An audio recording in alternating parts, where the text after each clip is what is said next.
Well, thanks everybody for coming. I know a lot of you are here just for the continue education, but that's fine. Whatever gets you here. So today we're going to continue our, whoops, too many, my fingers are too fast. We're going to talk about mulching in the landscape. So we're going to continue the Georgia Green Landscape Stewards program. And if you don't want to watch the videos that are on their website, and you'd rather watch here and get some continuing education, maybe ask a few questions, that's great. We love to have you here. It's always nice to see happy, smiling faces. So with further ado, I'll go ahead and start. So this is part of the University of Georgia's Extension Service, Georgia Green Landscapes program, funded out of the Center for Urban Agriculture. And what is mulch? So some of you who have watched some of my previous presentations, I did talk more in depth about mulch. So this particular presentation is not going to be near as in depth. It'll probably go over a few different types of mulch maybe that you haven't thought about before, but we're not going to go super in depth. It's just going to be more about the different types, the pros and cons of each, that kind of thing.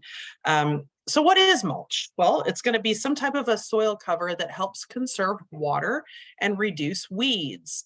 It can also help build up the soil quality and structure over time as it breaks down, and serve as a really good habitat for beneficial organisms like insects and earthworms, bacteria, fungi, things like that, and wildlife. Mulch is a vital component of this Georgia Green Landscape Stewards program because, you know, it's kind of, well, we always say soil is the basis of everything. So ultimately it will kind of return to the earth and will be part of the soil structure. So it's very important. All right, benefits of mulching. Well, I think most of us are probably already going to know what most of these benefits are. We did have a few new folks that signed up for this class. Don't know if they're out there yet, but the benefits of mulching is going to be suppressing weeds. I know weeds are a constant problem here. We get a lot of rainfall as compared to some other parts of the country, and we have a lot of humidity, nice and warm. It's perfect conditions for growing things, including weeds. So if you use mulch and you spread that around your flowers, your perennials, whatever, in your garden, that's going to help suppress weeds. It's going to reduce soil erosion. So we're all familiar with the weather systems that move through. We get those really bad pop-up thunderstorms. We have lots of hills. And so those two don't mix very well. And so you can end up with a lot of soil erosion, and all that really good topsoil that you've been working on for so long, adding in that good organic matter, well, that can all end up, you know, in the storm sewer. That can end up down at the bottom of your driveway or someplace else if you're not careful about trying to protect it so that it stays in one place. It can help moderate soil temperatures. So we are all, again, familiar with how hot it can get here in the summertime. And last summer was probably a perfectly good example. So towards the first part of the summer, we had 90 degrees, like right about now, where we're enjoying beautiful 70 degrees and some 60s and 50s in the morning. It was like 100 degrees almost at this time last year. And then it was kind of a normal summer. And then in the fall, we had the same thing. It got really hot and dry. So that, of course, is going to mean you're going to have a really high evaporation rate. So when you use mulch, that's going to help put a buffer between the environment around that, or the atmosphere, which can suck that moisture and increase the temperatures. It's going to act like a little buffer there. So it's going to help protect that soil and keep it cooler in the summer. And then at the same time in the winter, it's also going to help protect the root systems and the plant itself. So if we all know that sometimes when they talk about having a really bad cold snap, and like we had last winter, we just had everything, didn't we? It was really hot and really dry and really wet and really cold. So it's just a mixed bag around here because we're in a transition zone.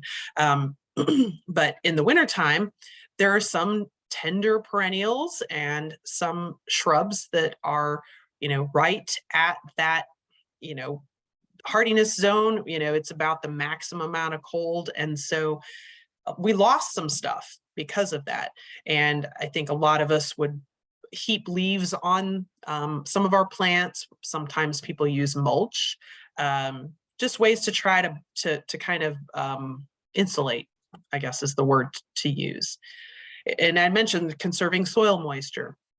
So here, the evaporation rate can get really high in the summertime because the sun is really intense and the temperatures are really hot.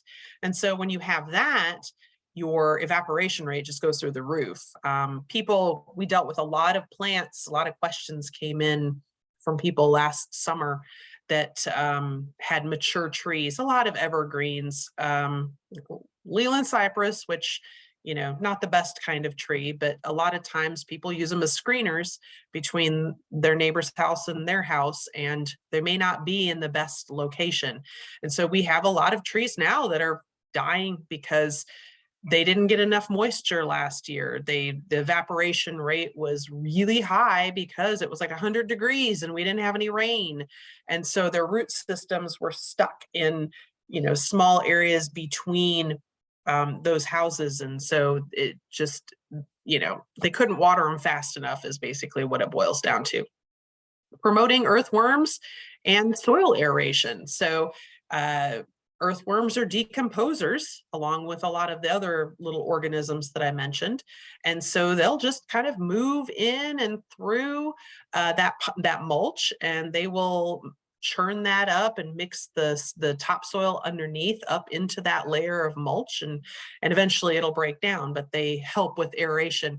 Earthworms have, I've talked about them before. They have a favorite temperature zone that they like to hide in and be active in. And certain types of worms live in the litter on top of the soil. Some live in the soil columns, but they all like about 70 to 80 degrees. And so having that mulch layer over the top of the soil kind of acts as a buffer, keeping the temperatures cooler, giving the worms something to work on. And again, it's just, it promotes all those little microorganisms to do so much better with that layer of mulch. It increases organic matter and fertility into the soil. So one thing we lack here in Georgia, and that is that good quality organic matter and topsoil. I apologize, my cat wants out. Just a second.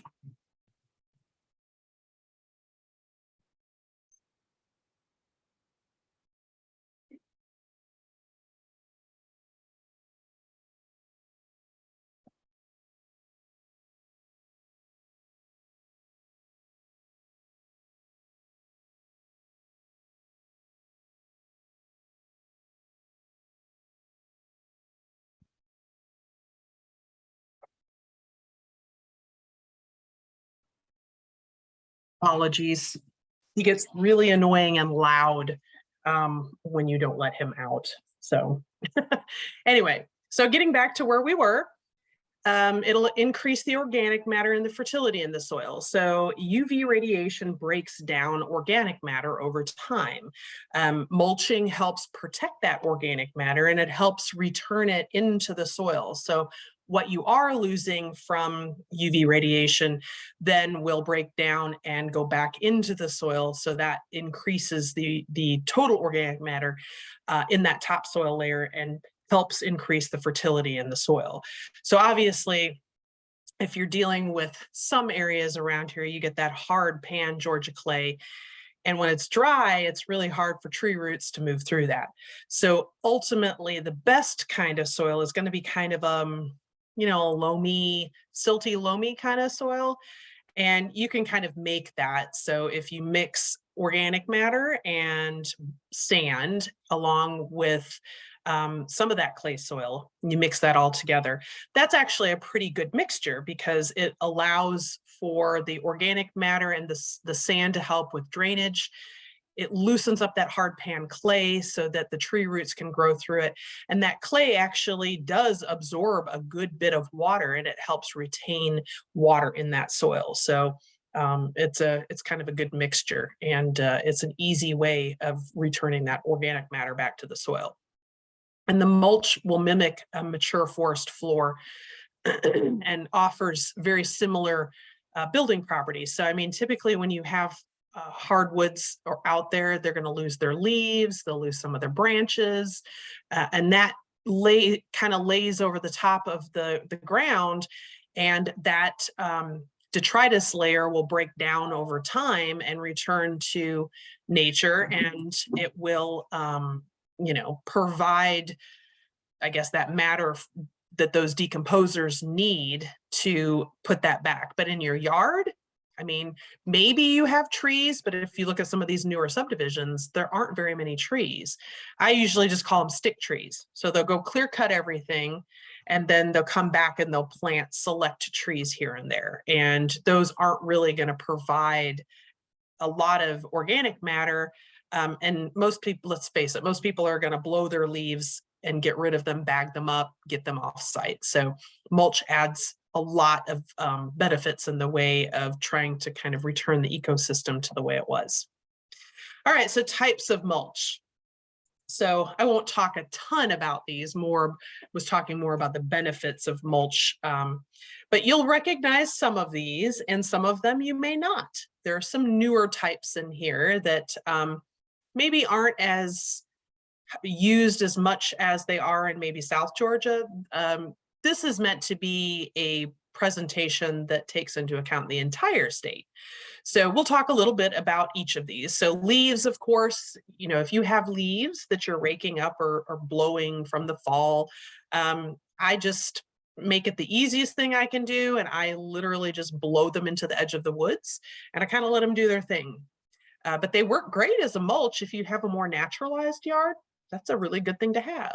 Pine straw, a lot of us use this, and there's a big industry that's been built up around the use of pine straw. A lot of it comes from South Georgia, longleaf pines. And, you have to be careful of hitchhikers, like the Japanese climbing fern that likes to hide in there. And that's actually on the invasive list. I talked about that last time. And this is how it gets up here, and it's a hitchhiker. Pine bark, we all get those mini nuggets or the bigger nuggets, and they last a decent amount of time. They're a little more expensive, but they look a little neater, I guess. And I use them in some parts of my landscape.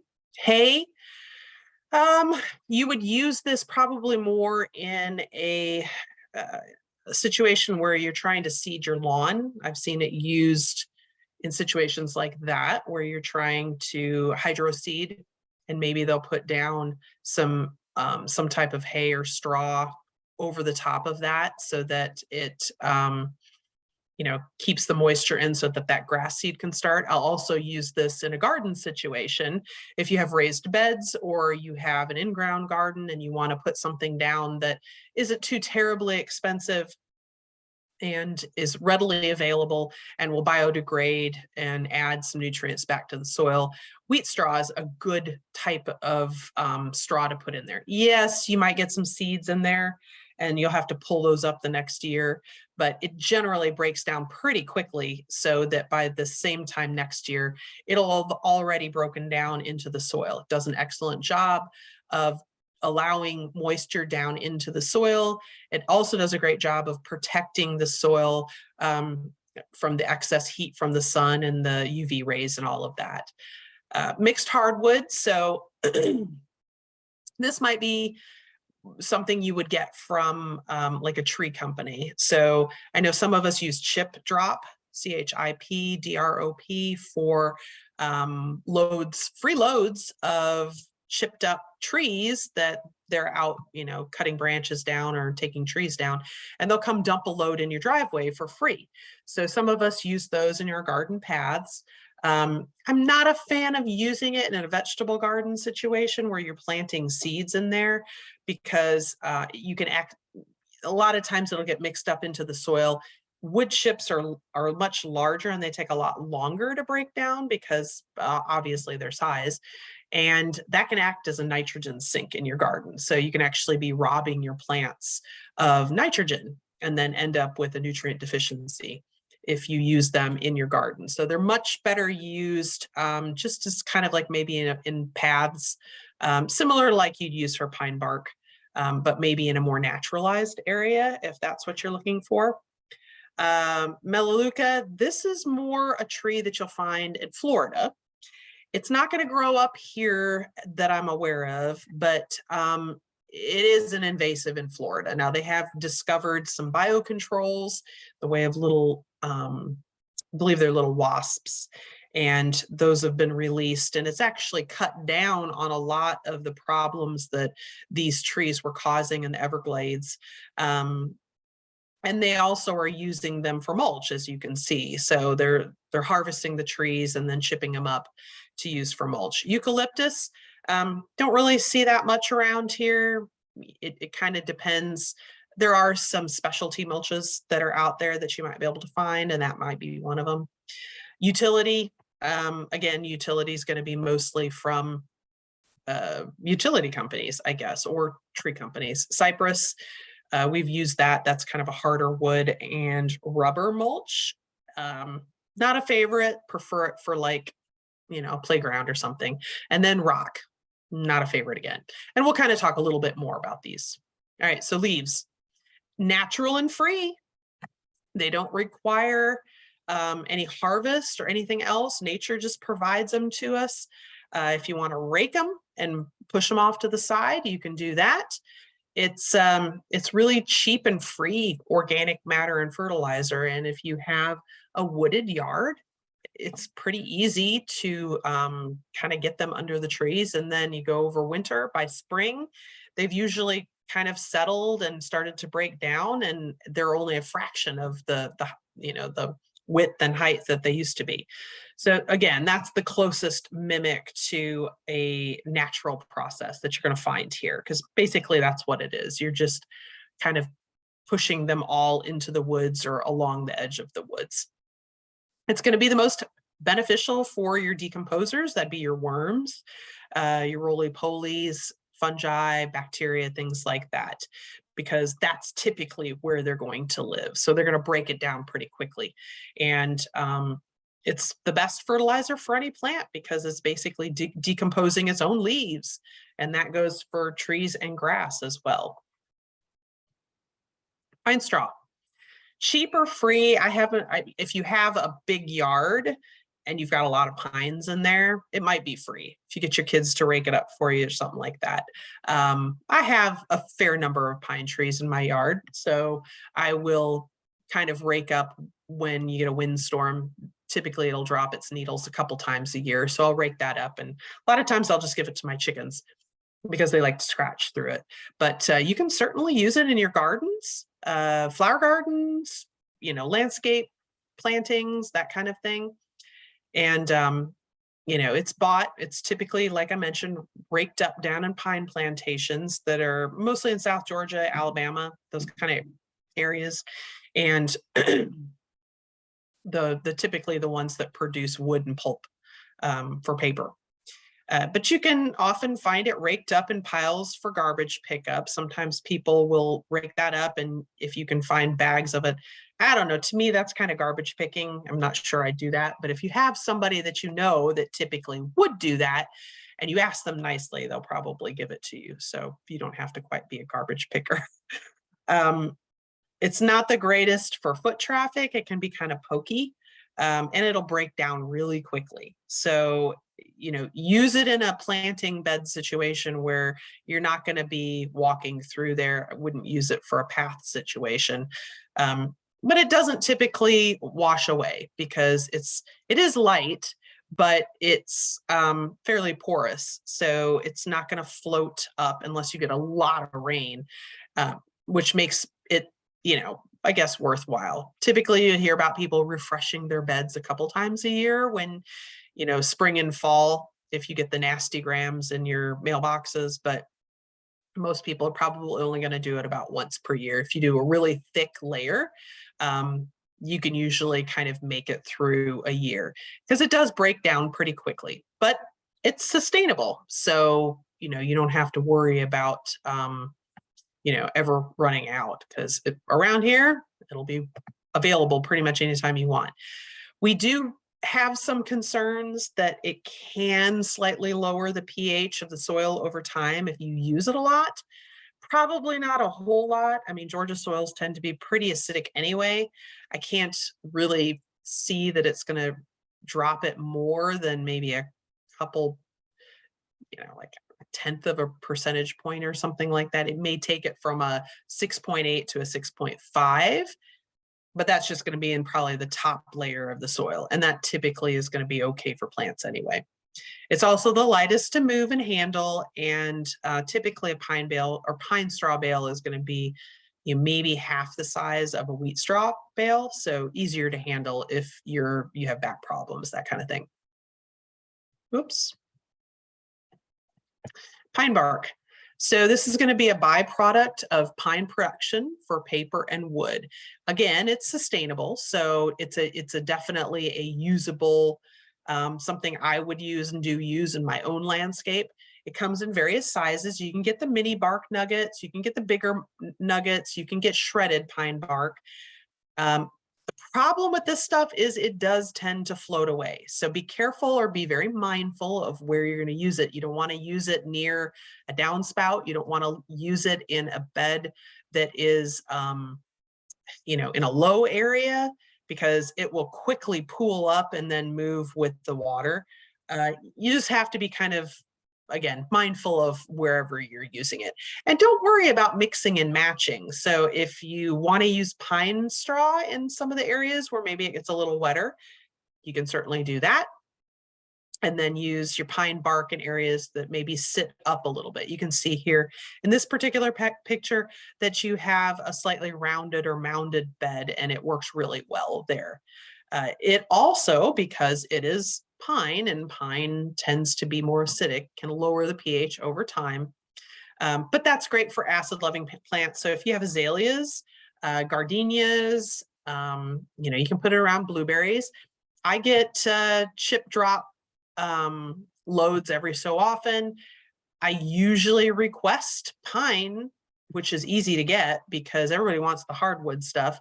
And then I'll go use it on my blueberry bushes, and I put a nice mulch layer underneath them. So that helps my blueberries in many ways. It's maybe slightly acidic. It produces kind of a nice mulch layer that'll keep the moisture in, and it makes it easier for me to walk on it, keeps the weeds out, and that kind of thing. Can I interrupt for a moment, Lisa? I'm so sorry.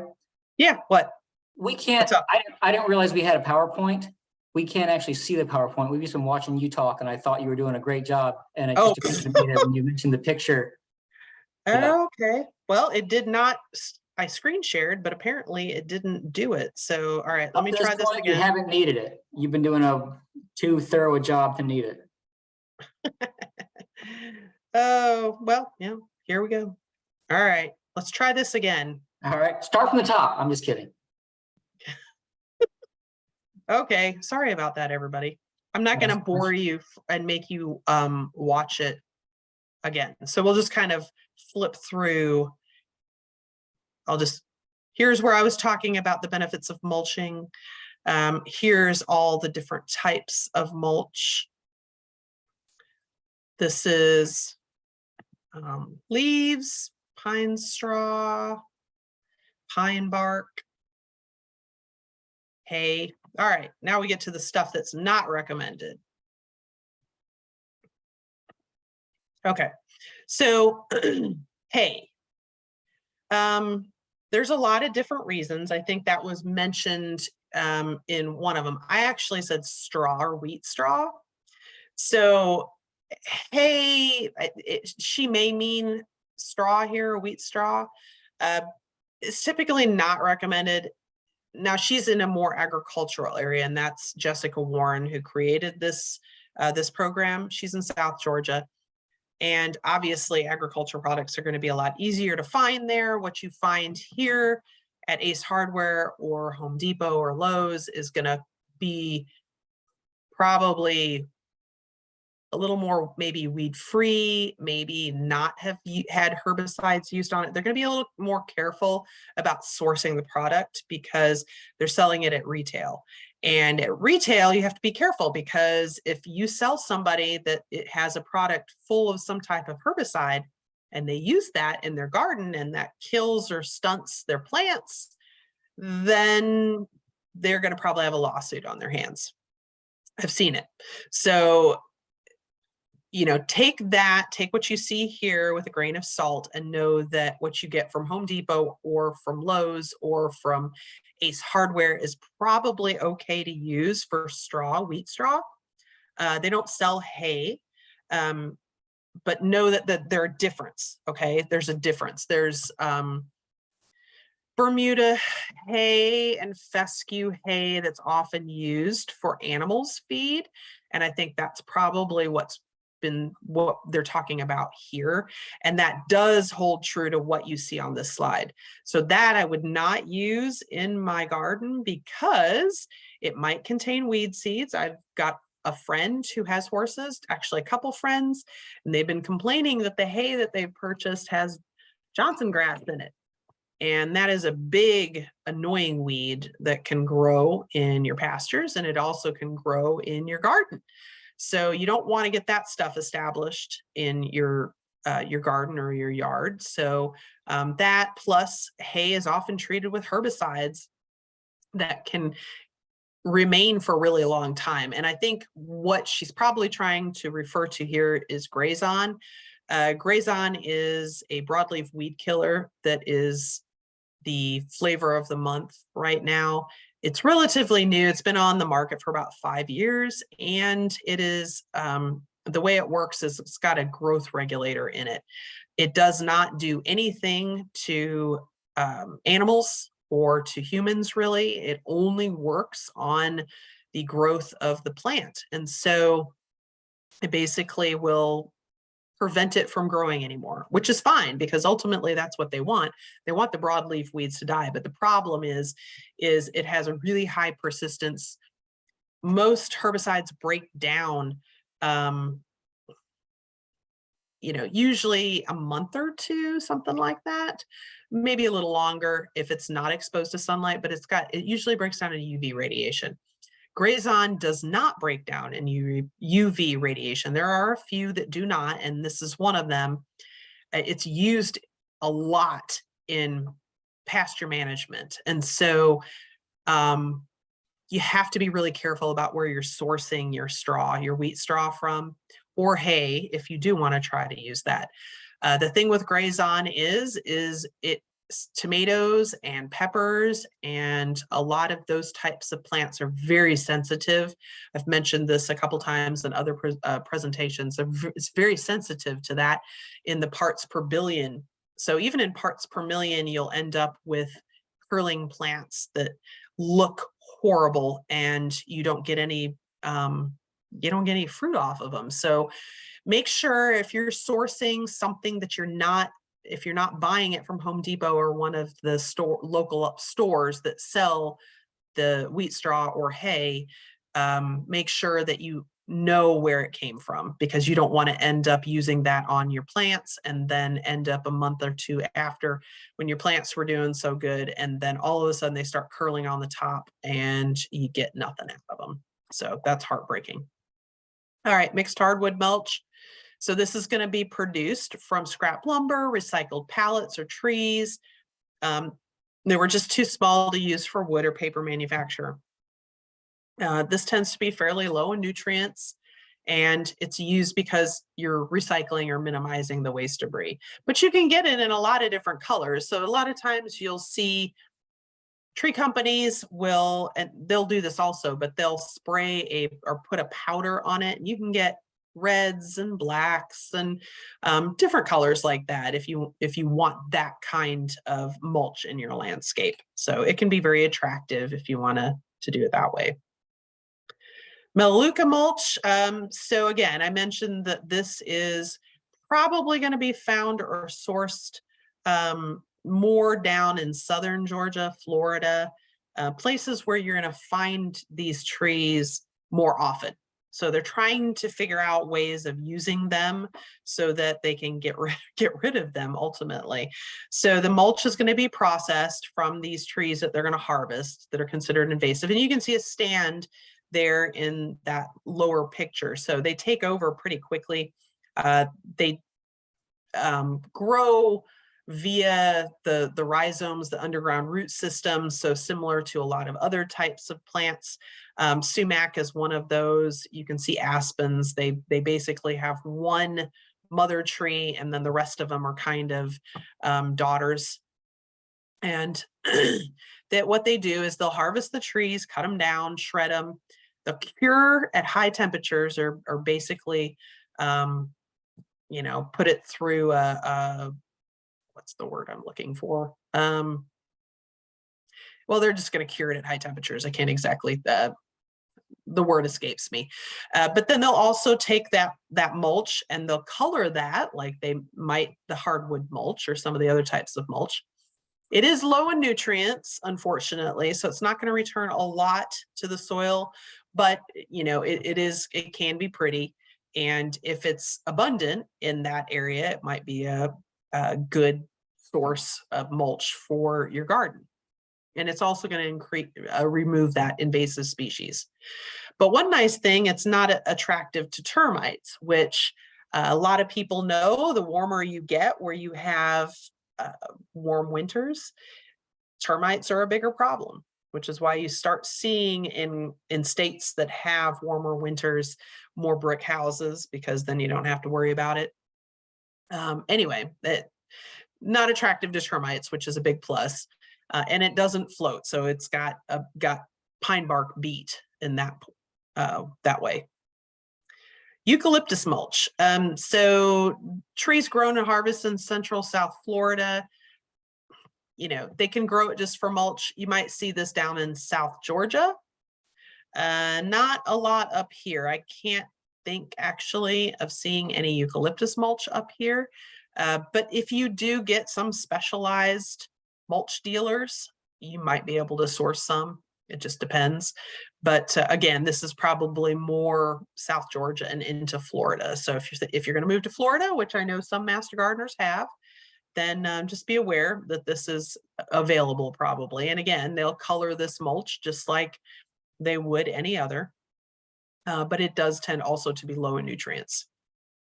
Utility mulch. So this is going to be from power line right of way and private tree removal companies. So typically they're going to come in and they'll harvest trees, and then there's usually a lot of just branches and junk trees that are left behind, tree stumps, things like that. And so they'll grind all of that up, and you'll see these huge volcanoes that if you see it in the wintertime, it might be steaming. And that's because it's starting to compost on the interior part of that. And you've got those thermophiles that are in there, and they're working on that cellulose to try to break that down. And it might be sold. I've seen some folks get it and they'll put that coloring agent on it and sell it. Or it may be given away by utility companies. They might, if you see them working in a right away and you ask nicely, they may come dump a load in your driveway. It just depends. But it can have uneven textures because it's not really chipped up uniformly. And it may have seeds or trash in it. So a lot of the chip drop loads that I get, sometimes they have bigger branches, little pieces of branches. Sometimes it can have trash pieces in there. It can be a problem, but if you're okay with that because it's in a more natural area, then, just pick out the trash as you get it in the bigger pieces and go for it. It's a good way to recycle wood chips, and, usually the companies are pretty happy to give it away to you. So you don't have to worry about that. Cypress mulch, not typically recommended. It might be made from waste wood, from flooring, fencing, etc. But the bigger issue is it may come from trees that are harvested in wetlands. And cypress can take a while to grow. I mean, it's a very slow growing tree. You don't want to remove these from swamp areas. If you want to see a really interesting, neat ecological niche for the bald cypress, go down to the Okefenokee and take one of the many tours that they give you. And it's kind of eye-opening, because they'll take you to parts where they've harvested, and then you'll go through areas where or had storms, and then into areas that haven't been harvested and haven't really been affected by any of the storms. And you can see the difference in the trees. And they talk about the history and the ecology of the area. So you can see how long it takes them to grow. So just like anything else, old growth, you really don't want to harvest and take that wood, because it's not sustainable. And they're not required to label any bags about where it came from. So, probably better to just pass on it and take one of the other opportunities to buy some other type of mulch. Rubber mulch. We get a lot of calls about this stuff. Usually it's an after the fact call where somebody sends me a picture of an island that has a crepe myrtle or something else, and it's in the summertime. It's usually a black mulch, and they're saying that their plants are dying. And there's a lot of reasons why your plants are probably dying. First of all, it doesn't add any nutrients back to the soil structure. It's not going to decompose because it's rubber. It might leach out toxins because it's a tire, probably. And the easiest way to explain that is if you have a rubber tire and you plant some vegetables in it, and then you try to eat those vegetables, like root vegetables or something, it's going to taste like the tire. So you can see that it's leaching something, because those vegetables are uptaking that, and then those whatever those toxins are, you're actually tasting them in the vegetable, but it's not healthy. It's also going to hold heat. So if you think about black rubber mulch in the middle of a hot Georgia summer, it's going to be a heat sink. So you have 100-degree air temperatures, you might be a 150-degree mulch temperature. And if you've got tree roots underneath that, you could cook your tree. And I've seen that. So, my recommendation was, one, dig out all of that, bag all that mulch up and get it out of there. Dig it up to get rid of it, because it's probably mildly, it's leached into that soil. And then, replace with a different soil, no more of the rubber mulch, and replace your plants. It does have some uses in, say, a playground area where you want something that's going to stay put, not break down, where that you have to replace year after year. But I would put some type of a liner in there. I definitely wouldn't use it on my landscape. All right, rock. So here we don't see it a whole lot in the South, because it actually acts as a heat sink. It does have its uses. You can use it in rain gardens. It does have a lot of use there, but that white rock that you see I've seen it in a lot in Midwestern type situations. First of all, it's a little cooler up there. The sun is not as intense, so it does not act as a heat sink or hold heat, but it's not, I'm not a fan. So obviously it's rock, it doesn't decompose. So it's not going to add any nutrients or anything like that to the soil structure. Decomposers aren't going to use it for anything. It does hold heat. So again, not really recommended because of that. You just like with that rubber tire, shredded tires, it's going to be bad news for your tree roots and some of your perennials. You don't want to cook them. And it doesn't retain moisture very well. So unless you're using a variety of different sizes and, using maybe riverstone and then pea gravel over the top of that, it's not going to help really retain moisture. A little bit, but not much. So if you do decide to use it, for instance, in a situation like with a rain garden, Make sure you're installing it the correct way. So you want to make sure you use that landscape cloth because those rocks will push into the soil over time. You've seen it on a gravel driveway, works pretty much the same way in a landscape situation. The other thing is it's prone to weeds and debris issues. So if you think about, leaves, if you want it to stay nice and pristine and looking good, it's not necessarily going to do that. It's hard to rake and keep clean, but you do need to keep it clean regularly. And certain rocks and shells can actually alter the soil pH. So, you've got some oyster shells and that kind of thing that can raise the pH. You've got maybe some, volcanic rock that might have a higher sulfur content. So that can drop your soil's pH down. I don't see a lot of people using volcanic rock, but it does exist. You can buy it. I think you can buy it at Home Depot. So just be aware of that. And it's probably better suited in walkways and paths than to use it as something that you would put around your trees or shrubs or your perennials. Mulch and plants, so herbaceous and shrubbery, you don't want to pile it on and cover the plants. You want to kind of keep a small space between the mulch and the stem for a lot of reasons there. One, because we have some pesky little varmints called voles, V-O-L-E-S.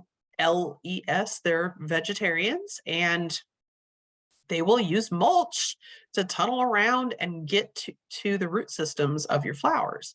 So if you don't do a mulch volcano, which I'll talk about on the next slide, then that prevents them from being able to do that because they don't have any cover to hide. So they're more likely to get eaten by a hawk or a cat or something else, since they like to only really move around when they're undercover. And that's going to help prevent any damping off. Like I think it's called downy mildew.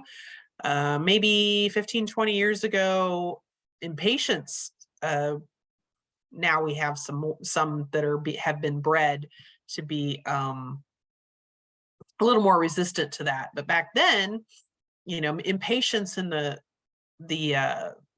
shade were a big thing. You bought them everywhere. I loved them. I had them out here in my own landscape. And then, the disease started.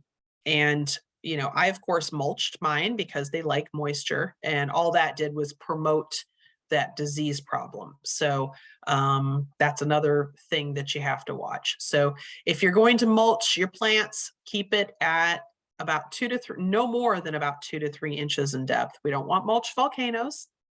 And you want to make sure that you pull it away from the stem or the trunk, because you don't want nuisance wildlife to cause problems. So again, the mulch volcano, here you can see one. It's not going to benefit the tree. You'll actually get some roots that will start to grow, adventitious type roots. And then you have to go in there and excavate it, and it's a big mess. So I think in my pruning talk, we talked about that, and I showed some of what happens when you have mulch volcanoes. There's really no reason to do it. You're not keeping extra moisture in there. It's actually causing problems. You want to make sure that that root flare is exposed, and there should, again, be a few inches between that trunk of the tree and the mulch. You want that mulch ring to be at least about to the drip line of the tree. So obviously when it's a little tree, that'll be a much smaller ring. And then as it grows, then you can move that mulch line out. It's harder to grow grass under trees anyway. And over time, you'll get some erosion of the soils, and you might get some of those tree roots that are exposed. Don't feel like you need to cover them up with soil. You don't want to smother it. You can end up with more problems if you do that, but you can go ahead and add a thin layer of mulch over that, and that'll help retain moisture. You don't want to run the lawnmower over your tree roots. That can cause damage. Way better to just mulch it out to the drip line of the tree, which will be the ends of the branches, basically.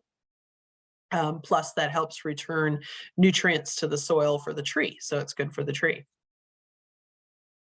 All right. And we have found ourselves almost to the end. Sometimes I run really long and I talk a lot, and sometimes I don't. I just keep you guessing.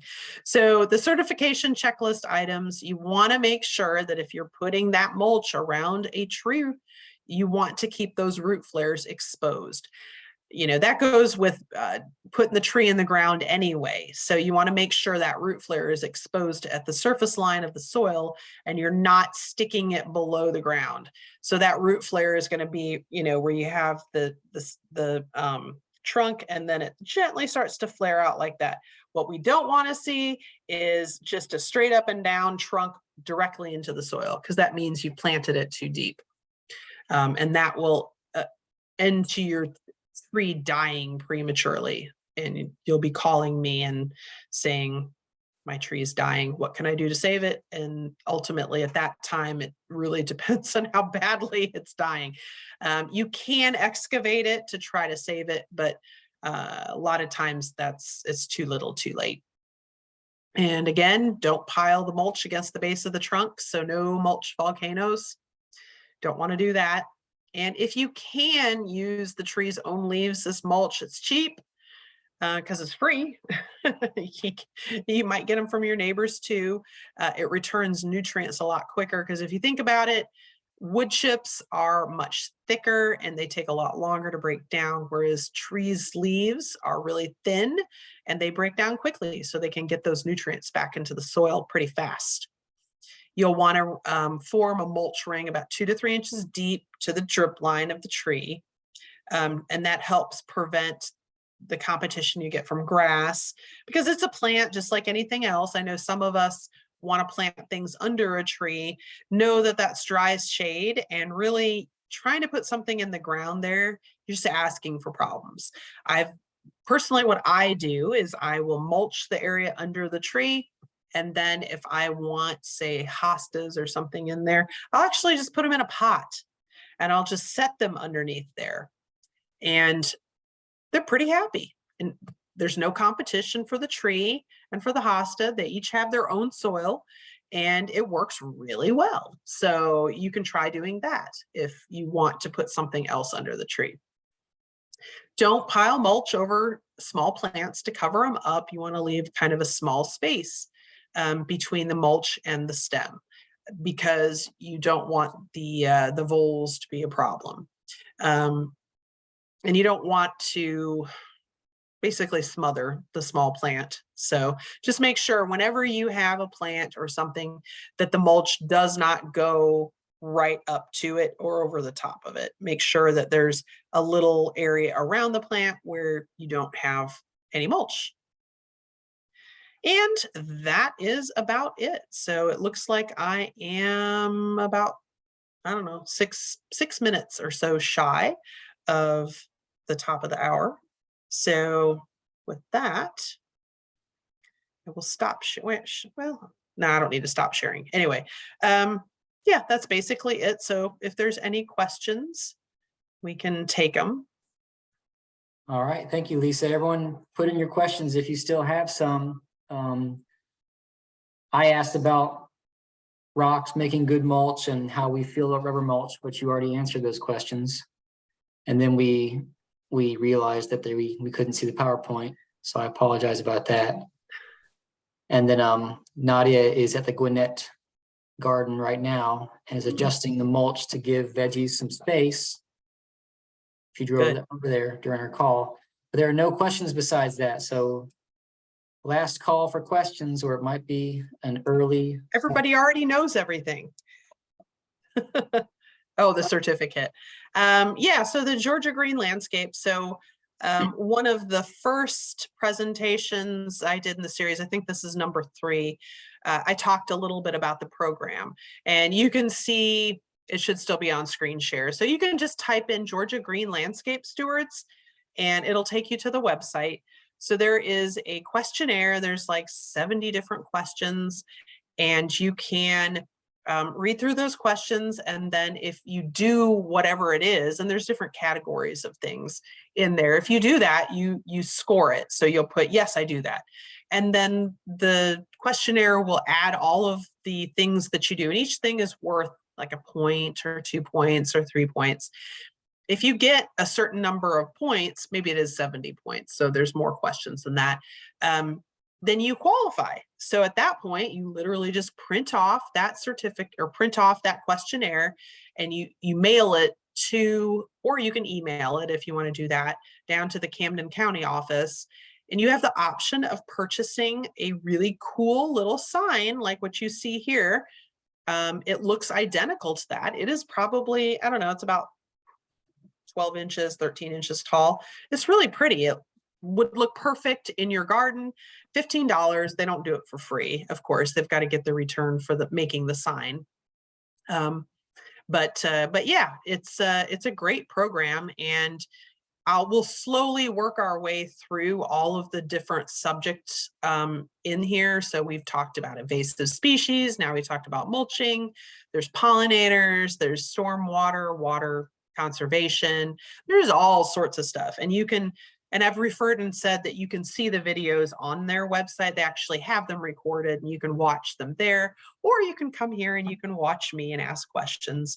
But yes, I see that Sue is saying, are the previous presentations on YouTube? Yes, they're on our Metro Master Gardener YouTube channel. So just go to YouTube and type in Metro Master Gardener, and the channel should pop up.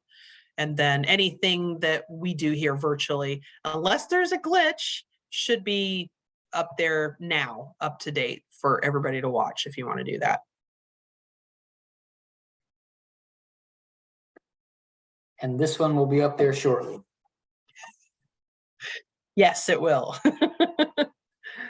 You know, and I encourage everyone, I mean, this is just trying to throw things out there.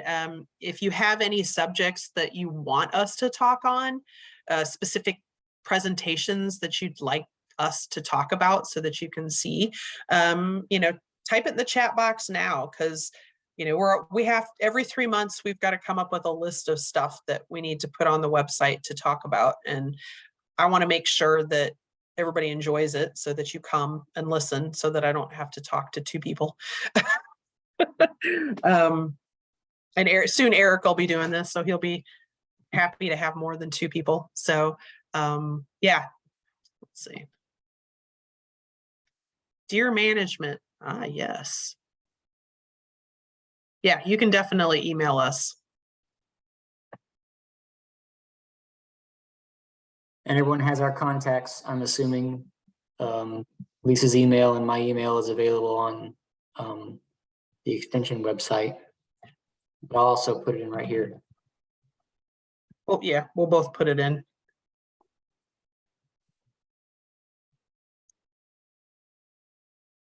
There's mine. I have a UGA one too. I just tend to check this one more often. It's up. So yeah, if you have a question, you know, hit us up. I do have one on deer management and nuisance wildlife, and I can definitely see about adding that into the next rotation.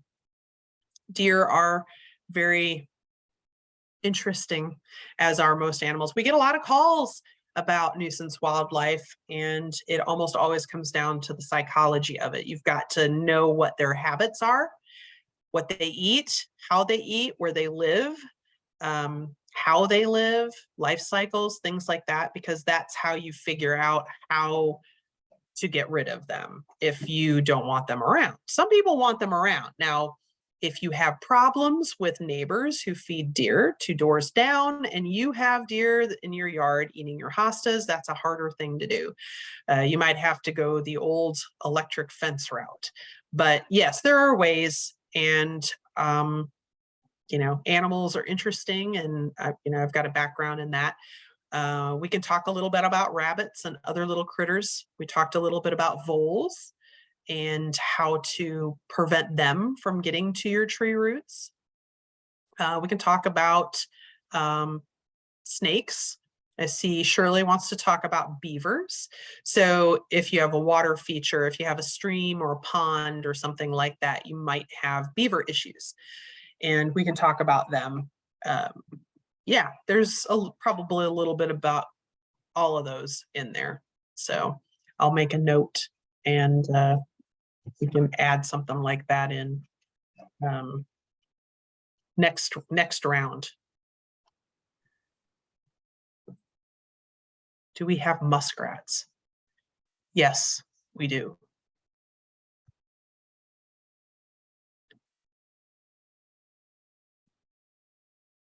Yes, we have muskrats, we have skunks, we have beavers, we have all those fun things. Yes, lots of possums too. I've lost some chickens to possums. They're out Yes, they are. there. Hide They're your cute chick- when they're babies, but then they grow up and they're a menace. All right, well, you have our emails. Thank you again, Lisa, for a great presentation, and we will see you all soon. I'm gonna go ahead and call it. Thank you. Thanks, Eric. Bye.